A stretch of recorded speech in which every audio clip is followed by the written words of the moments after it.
आज सकाळी वर्तमानपत्रात सोशल मीडियावर एक न्यूज पाहिली। ध्रुव जुरेल भारतीय संघासाठी पहिलं टेस्ट शतक। परंतु ह्या खेळाडूची कहाणी देखील अनोखी आहे।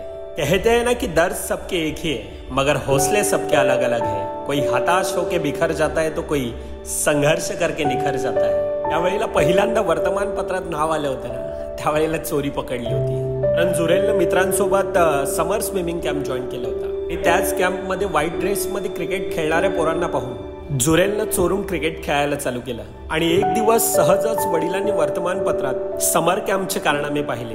वडिलांनी जुरेलला बोलवले, जरा इधर आइयो, ये ध्रुव जुरेल नाम, ये कौन है? होगा पापा कोई?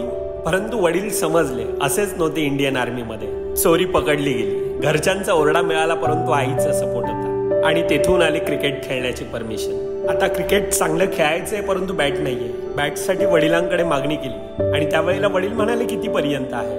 पापा अच्छी खासी बैट 8,000 तक है। तो किसी दूसरा प्लेयर का बैट लेके खेलना। हाँ, दूसरे का ही बैट लेके खेल रहा हूँ, मेरे को बैट चाहिए। घरच्यांनी कधीच समजून दिलं नाही आपली आर्थिक परिस्थिती कशी आहे। त्या हट्टाने अंघोळीला बाथरूम मध्ये जाताना आईला म्हणाला, बॅट नाही दिली तर मी घर सोडून जातोय। आई त्या घाबऱ्यानं आपली एकुलती एक सोन्याची चेन वडिलांकडे देऊन म्हणाली, आधी त्याला बॅट घेऊन द्या। ही सुरुवात होती जुरेलच्या क्रिकेटची। आणि ज्या वेळेला अंडर 19 लेवल मध्ये पहिला पेचेक मिळाला, त्या पैशानं आईला सोनं घेऊन दिलं।